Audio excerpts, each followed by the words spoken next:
హిందూ ధర్మాన్ని మళ్ళీ తీసుకురావాలి. అది ఏ విధంగా జరుగుతుంది? దాని గురించి నేను చెప్తాను, కొంచెం వినండి. ఇది 500 ఏళ్ల క్రితం ఎలా ఉండేది? ఆనాటి ఆలోచన విధానం ఎలా ఉండేది? ఎలాగా అసలు ఆలోచిస్తారు? ఇది ఎలా ఉంటుందంటే, కొన్ని విషయాలు జరిగాయి, వాటి గురించి చెప్తే దాని గురించి ఇంకా బాగా తెలుస్తుంది. ఇదేంటంటే అంతా మనకిప్పుడు అవుట్కమ్ బేస్డ్ ఎడ్యుకేషన్ లాగా అన్నీ చేసేటప్పుడు దానికి ఫలితం వెంటనే రావాలన్నమాట, కనబడాలన్నమాట. అది ఆ విధంగా ఉండేదన్నమాట. ఇప్పుడు మనం పూజిస్తునేటప్పుడు కూడా వెంటనే తెలుస్తుండేదన్నమాట. అది పూర్వం అలా జరిగేది. మరి ఇప్పుడు ఏ విధంగా జరుగుతుంది? ఇప్పుడు చూడండి, ఇక్కడ వెళ్ళి ఇలాగా శ్రీరంగంలోని ఆ లక్ష్మీదేవి దగ్గరికి వెళ్ళి, ఇలా నాకు డబ్బులు కావాలమ్మా అని అంటే వెంటనే వచ్చేసాయి అన్నమాట డబ్బులు. ఈ విధంగా ఉంటుందన్నమాట. ఇటువంటి విధంగా ఉండేది మళ్ళీ మనకి రావాలంటే ఎలా?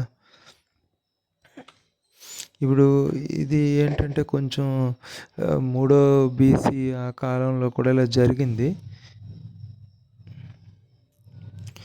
ఈ ఆదిశంకరాచార్యులేమో వెళ్ళి ఒక పేద ముసలావిడ వచ్చి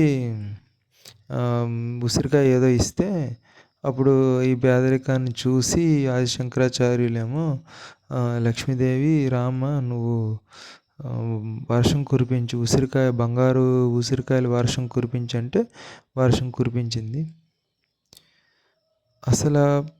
ఎలా జరుగుతుంది ఇదంతాను? ఈ విధంగా మళ్ళీ ఎలా రావాలి? ఇలా విజయవాడలోని కనకదుర్గమ్మ ఇలా వర్షం కురిపించమ్మా అని అంటే ఇలా బంగారు వర్షం కురిపించింది విజయవాడ నగరంలోని. ఇది ఎలాగా ఈ విధంగా ఎలాగ రావాలి? ఇలాగా ముందు కాలాల్లోని ఇటువంటి విషయాలు ఎలా జరుగుతాయి? ఇంకోటి ఏంటి, రమణ మహర్షి గారు చనిపోయేటప్పుడు కూడా ఒక కాంతి అనేది ఆ కొండ మీద నుంచి ఇలా పైకి వెళ్ళిందంట. ముంబైలో ఉండేవాళ్ళు వాళ్ళందరూ చూశారట. ఈ విధంగా ఎలా జరుగుతుంది? ఇవన్నీ ఏంటంటే నేను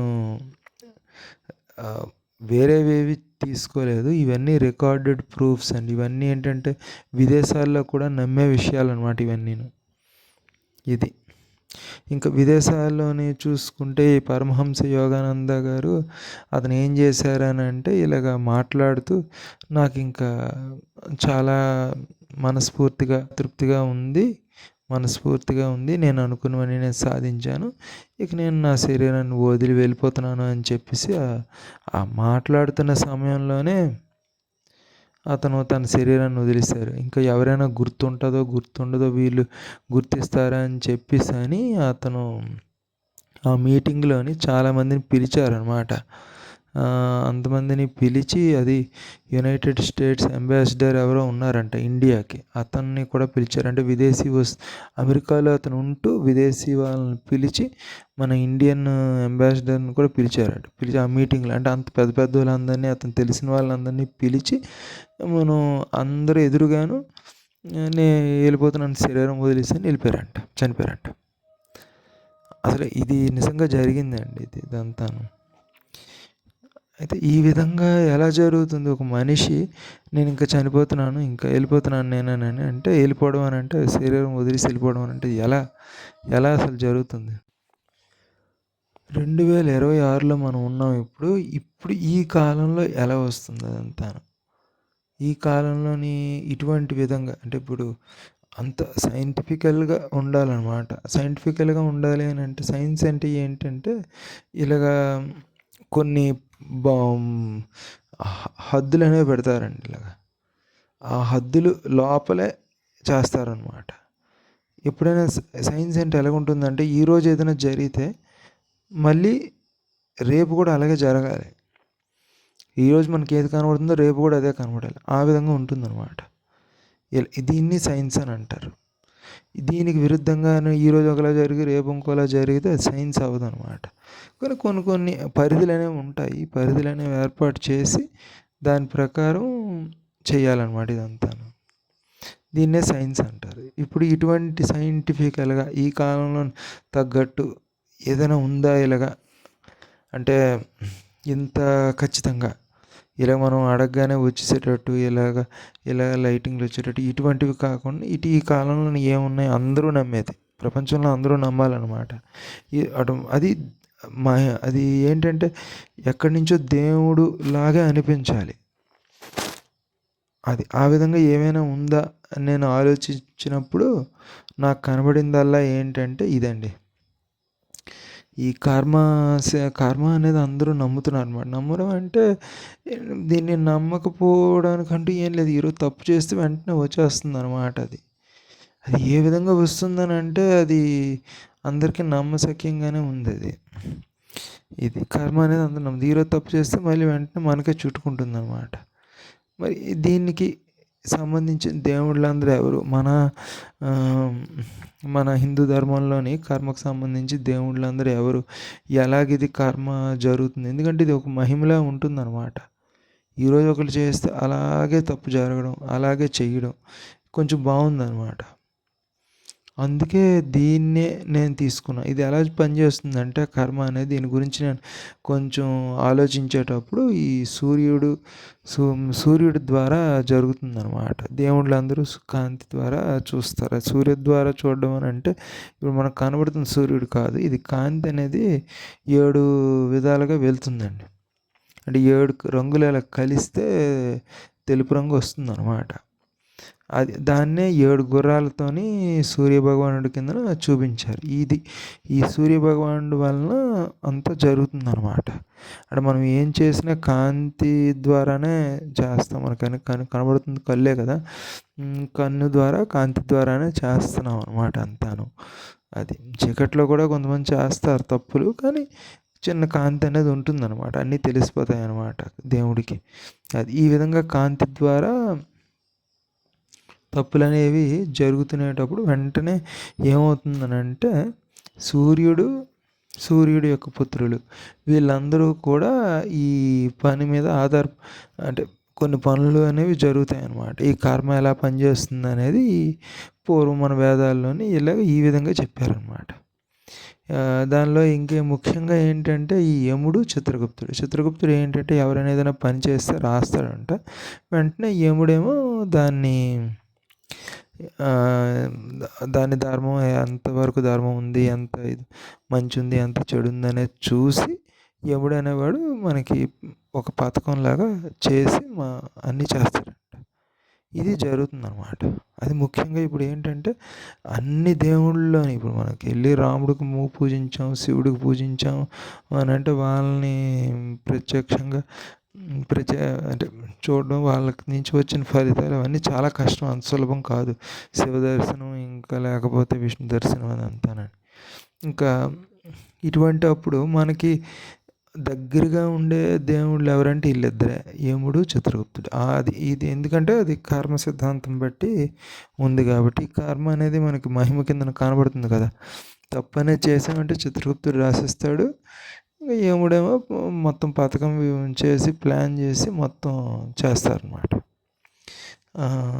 ఇది మనమంతా కంటికి కనబడుతుంది అన్నమాట మహిమలాగా. అంటే అన్ని దేవుళ్ళు పోయినా ఇప్పుడు లక్ష్మీదేవి దగ్గరికి వెళ్ళి లక్ష్మీదేవి రామ్మ అని అంటే రేపు నువ్వు 1,00,000 రూపాయలు లాటరీ వచ్చేసేటట్టు అలాగా ఇప్పుడు మనకు అవ్వటం లేదు కదా, అంత అర్జెంటుగాను, అంత త్వరగాను. అయితే ఈ కర్మ మాత్రం జరుగుతుంది. ఈరోజు తప్పు చేస్తే రేపు చుట్టుకుంటుందన్నమాట. అది వెంటనే జరుగుతుందన్నమాట. సో ఈ దేవుళ్ళిద్దరూ ఉన్నారన్నమాట. అందరూ నమ్ముతున్నారు. ఇంకోటి ఏంటంటే దానికి ఇంకా విరుగుడు లేదనమాట ఈ దేవుళ్ళకి సంబంధించి. ఈ ఇద్దరు చిత్రగుప్తుడు ఇంకా యముడు. అందుకే ఇక్కడి నుంచే మొదలెట్టచ్చు మన హిందూ ధర్మాన్ని బయటకు తీయడం అనేది. ఎందుకంటే ఉన్నదాంతో చేయాలి, కానీ ఇప్పుడు సైంటిఫికల్గా ఏదైనా అంటే ఎలా ఉంటుందంటే అన్నీ ఉన్నదాంతోనే చేస్తారనమాట. లేనిది ఏం సృష్టించరు, ఉన్నదాన్నే అలాగా దాని ప్రకారమే చేస్తుంటారు. ఈ విధంగానే ఇప్పుడు వీళ్ళిద్దరికీ చెయ్యాలనేది ఆశ అనమాట. అప్పుడు నాకు ఆలోచన అనేది కలిగిందనమాట. అయితే ఈ ఆలోచన కలిగినప్పుడు యముడికి దేవాలయం అని అంటే ముఖ్యంగా ఏమవుతుందంటే వేదాల్లో యమ అనే పదం ఎక్కడ లేదంటండి. తర్వాత వచ్చిందంట, ఉపనిషత్తులో వాటిలో వచ్చిందంట. సూర్యుడు అనేది ఉంది కానీ యముడు అనేది లేదు. అందుకే యముడికి దేవాలయం అనేది కొంచెం కష్టం. యముడికి దేవాలయం కాకుండా వేరే విధంగా చూసుకోండి అని చెప్పారు. అప్పుడు ఓకే. అయితే వీటికి సంబంధించి అని అంటే ఇది ఒక పద్ధతి కిందన చేసి ఇలాగా దేవాలయం అనేది ఏర్పాటు అనేది చేసామన్నమాట. అది ఏ విధంగా ఉంటుందంటే ధర్మక్షేత్ర దేవాలయం అని పెట్టామన్నమాట. దానికి ఏంటంటే సూర్యుడు మరియు సూర్యుడి యొక్క పుత్రులు అని చెప్పేసి పుత్రులు అంటే పుత్రులు పుత్రికలు కూడా, ఆడవాళ్ళు ఇద్దరు కూడా అనమాట, సన్స్ అనమాట, పిల్లలు. సూర్యుడి యొక్క పిల్లలు అని పెట్టామన్నమాట. అప్పుడు ఏమవుతుందంటే సూర్యుడు వస్తాడు, ఇంకా సూర్యుడితో పాటు యముడు, చిత్రగుప్తుడు, శని అందరూ వస్తారు, అశ్విని దేవతలు అందరూ వస్తారనమాట. వీళ్ళందరూ ఏంటంటే ధర్మాన్ని కాపాడుతుంటారనమాట. అందుకే ధర్మక్షేత్ర దేవాలయం అని ఆ దేవాలయం పేరు అనేది పెట్టామన్నమాట. ధర్మక్షేత్రం కాబట్టి ధర్మక్షేత్ర దేవాలయం అని. అయితే వీళ్ళందరికీ వెళ్ళేటప్పుడు కూడా యముడికి వీళ్ళందరికీ కూడా పూజలన్నీ వెళ్ళాలి కదా. అందుకే దీనికి సంబంధించి ఇప్పుడు వీళ్ళని పిలవడం ఎలాగా అనేది ఆలోచించినప్పుడు వీళ్ళని యజ్ఞాల ద్వారా పిలాలని అనిపించింది అనమాట. అది దేవాలయం అని అంటే ఏదైనా ఒక సూర్య దేవాలయం అనేది ఉన్నాయి చాలా, ఈ విధంగా కట్టొచ్చు అనమాట. కానీ దానికి సంబంధించి పిల్లలు కూడా ఉండాలి కదా. అందుకే కొన్ని మంత్రాలు అనేవి చేయడం అయ్యిందనమాట. ఏంటి ఆ మంత్రాలు అని అంటే ఈ యజ్ఞం అనేది చేశారు, యజ్ఞాలే ఉండాలి అని చెప్పి అనుకున్నాం. యజ్ఞాలు చేసేటప్పుడు ఒక ఇద్దరు బ్రాహ్మణులు ఎంతమందినో పెట్టి ఇదనమాట. ఇది 540 సార్లు ఈ గాయత్రి మంత్రం ఉంది, సూర్యుడిని పిలిచేది అదొకటి. దాంతో యమ గాయత్రి మంత్రం, శని గాయత్రి మంత్రం, అశ్విని కుమార గాయత్రి మంత్రం, యమి గాయత్రి మంత్రం. యమి అంట యముడి యొక్క సిస్టర్ అంట, అంటే చెల్లెలంట.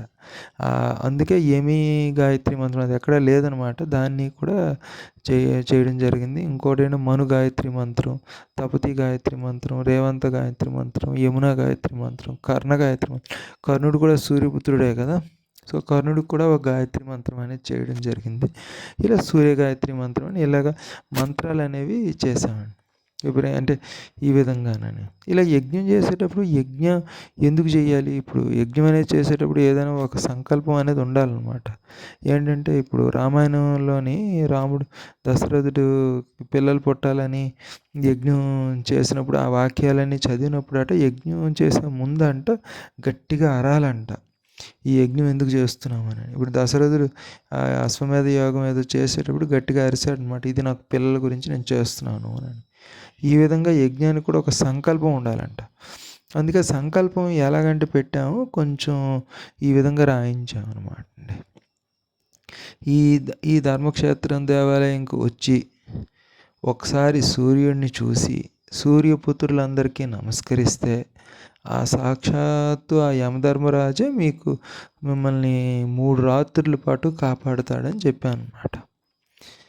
ఇది యజ్ఞ సంకల్పం. 3 రోజులు, ఎక్కువ రోజులు కాదు. ఎందుకంటే 3 రోజులు ఎందుకు కాపాడుతారని అంటే ఇప్పుడు మనం చేసే పని ఎంత ఉంటుంది, యజ్ఞం 5 గంటలు ఉంటుంది, 5 గంటలది 3 రోజులు అంతే. నువ్వు ఎంత పెట్టావు అంతే అనమాట, ఎక్కువ లేదు తక్కువ లేదు, అలాగే ఉంటుందన్నమాట. అది ఇది ధర్మం సంబంధించింది కదా, అది నిజంగా కరెక్ట్గా ఉండాలన్నమాట. అందుకే ఇలాగనమాట పెట్టా. ఇంకా దీనికి తోడు ఈ దేవాలయం వచ్చే వాళ్ళు ఎవరికి కూడా పరాభం అనేది ఉండదని అది విష్ణు సహస్రనామం తీసింది, నతయాంతి పరాభం ఓం నమో ఇతి అని అది కూడా పెట్టాను అనమాట. ఎందుకంటే ఏదైనా ఫలితం పూర్తిగా ఎక్కువ ఫలితం కూడా ఉంటుందన్నమాట, పరాభం అనేది ఉండదని. ఈ విధంగా ఇది యజ్ఞ సంకల్పం. ఇవన్నీ చేయడానికి ఏంటంటే ఒక దేవాలయం అలా ఉండాలి కదా అని చెప్పేసి ఈ విధంగా పెట్టామండి. అదేంటంటే ఇప్పుడు 28 డిసెంబర్ నెలలోని 2025లోని ఒక రాయి అనేది ఇలా స్థాపించడం జరిగింది. ఇది కోమటిపల్లి గ్రామంలోని, ఆంధ్రప్రదేశ్ కోమటిపల్లి గ్రామంలో. ఆ రాయి అనేది శని సింగాపురంలో నుండే రాయిలాగే ఉండి, దానికి తర్వాత ఇక్కడ ఆ రాయి మీద ధర్మక్షేత్రం అది యజ్ఞ సంకల్పం అనేది చెక్కడం అనేది జరిగిందనమాట. అంటే చిన్న రాయి కాదు, ఒక 6 అడుగుల వరకు వస్తుందన్నమాట. రాయి ఒక 2 టన్నులు బరువు ఉంటుంది. ఈ విధంగా పెట్టడం జరిగిందండి ఒకటి. అయితే ఇది కోమటిపల్లి గ్రామంలో పెట్టాం. ఇప్పుడు యజ్ఞాలు అనేవి ఇక్కడ చేయాలన్నమాట. ఇంకొకటి ఏంటంటే మొన్ననే నింబోల్ గ్రామంలోని రాజస్థాన్ గ్రామంలో అనమాట. మనకి ఉన్నది నార్త్ ఇండియాలో కూడా ఇంకొకటి అతను ముందుకొచ్చారు చేయడానికి. 5 జూలై 2026న అక్కడ నింబోల్ గ్రామంలో కూడా ఇలా చేయడం జరిగిందనమాట. ఇప్పుడు యజ్ఞాలు అనేవి మొదలు పెట్టాలనేది ప్రణాళిక అనేది జరిగింది. అయితే ఈ యజ్ఞం అనేది జరిగేటప్పుడు ఇవి యజ్ఞ మంత్రాలండి. ఇవన్నీ రాయించాం అనమాట. చాలా మంత్రాలు లేవు, అవన్నీ రాయించాం. దీనిలో ఏంటంటే అశ్విని కుమార్ మంత్రంలోని ఈ గాయత్రి మంత్రం అనేది 8 అక్షరాలు మాత్రమే ఉండాలన్నమాట. 8, 3 పాదాలు. అది దానితో అందుకే ఈ విధంగా ఎన్నో నెలలు కూర్చొని రాయడం అనేది జరిగింది. అయితే వీటిలో కూడా ఏమైనా కొన్ని తప్పులు ఉండొచ్చు అనమాట. ఎందుకంటే ఈ తపతి అనేది చివరి వాక్యంలో 9 వచ్చేస్తున్నాయి. 1, 2, 3, 4, 5, 6, 7, 8, 9 వచ్చిందనమాట. కానీ మరి తపతి అనే పదం అనేది వేరే పదాలతోనే ఆ దేవతని పిలవడం కొంచెం కష్టం అయిపోయింది. అందుకే అది కొన్ని మరి తప్పదనమాట. మరి దానికి ఇంకేం చేయలేము. ముందు ఇవన్నీ మార్చొచ్చేమో తెలీదు మరి. ఇప్పుడు వేదాలు కూడా మార్చలేం కదా. వేదాలు అనేవి మనం సొంతంగా రాయలేం కదా. సో దానివల్ల వేదాల ద్వారా ఉండాలని ఈ విధంగా వేదాల్లోని వాడే పదాలే వాడడం జరిగిందండి. అది రేవంత్ కూడా రెండో పేరు అనేది చూసాము, కానీ అది దొరకలేదనమాట. అక్కడ పదంగానే వచ్చి పర్లేదు ఇవన్నీ కూడా ఇది చదివేటప్పుడు కొంచెం మార్చుకోవచ్చేమో అనేది అన్నారు. మరి చూడాలన్నమాట ఏం జరుగుతుందో. ఇవి మంత్రాలన్నమాట. యమున గాయత్రి మంత్రం అనేది ఒకటి వచ్చింది. ఇంకా కర్ణ గాయత్రి మంత్రం కూడా ఉంది. ఇంతవరకు కూడా కర్ణుడికి ఏ మంత్రం రాయలేదు. సూర్యపుత్రుడైన కర్ణుడు కాబట్టి తాను దయాగుణం అదంతా ఉంది కాబట్టి తనని గుర్తుంచుకోవడానికి కూడా ఒక మంత్రం అనేది చేయడం జరిగింది. ఇంకా మిగిలిన సూర్యపుత్రులు ఇంకెవరైనా ఉన్నారో మనం ఏమైనా మిస్ అయిపోతాం కదా. అది వాళ్ళందరినీ తెలుసుకోవడం కాబట్టి మనం ఎవరిని వదలకూడదు కాబట్టి మిగిలిన పుత్రులు పుత్రికలు వాళ్ళందరూ కూడా ఇదని. ఇప్పుడు యజ్ఞం అంతా ఎలా చేయాలి అని అనేది అంటే ఇప్పుడు ముఖ్యంగా 5 గంటలు పడుతుందనమాట. 540 సార్లు ఈ సూర్యుడికి సంబంధించిన మంత్రం ఒకటి, గాయత్రి మంత్రం. దాని తర్వాత 54 సార్లు ఇలాగ మొత్తానికి కలిపి ఒక 1080 సార్లు అలాగ వస్తుంది అంతాను. ఇంకా యజ్ఞం ముందు కొన్ని ఏవో ఉంటాయంట, అవి ఒకటి యజ్ఞం తర్వాత ఉంటాయంట. ఇంకా ఈ విధంగా యజ్ఞాలు అనేవి చేయడం అనేది ఇది ఒక ప్రణాళిక అండి. ఈ విధంగా చేస్తూ అలా పోతూ ఉంటే ఇప్పుడు అక్కడ దేవాలయం కూడా నెమ్మదిగా తెచ్చుకోవచ్చు. ఇది సూర్యుడి యొక్క కాంతి అనేది వీటి మీద పడాలన్నమాట. ఇది ఇంకా ఇక్కడ దేవాలయం కూడా ఒకటి ప్రణాళిక అనేది చేయడం జరిగింది. కొన్నాళ్ళ తర్వాత ఇది దేవుడి దయ వల్ల ఏమైనా మంచి జరిగితే ఇలా దేవాలయాలు కూడా కట్టే అవకాశం కూడా ఉన్నదండి ఇక్కడ. ఈ విధంగా ఏంటంటే హిందూ మతం అనేది ఇంకా బయటికి తీసుకురావడానికి ఇది ఒక చిన్న ప్రయత్నం అండి. అలా చాలామంది చాలా ప్రయత్నాలు చేస్తున్నారు. వీటి వలన ఇదొక ప్రయత్నం అన్నమాట. అంతే అండి.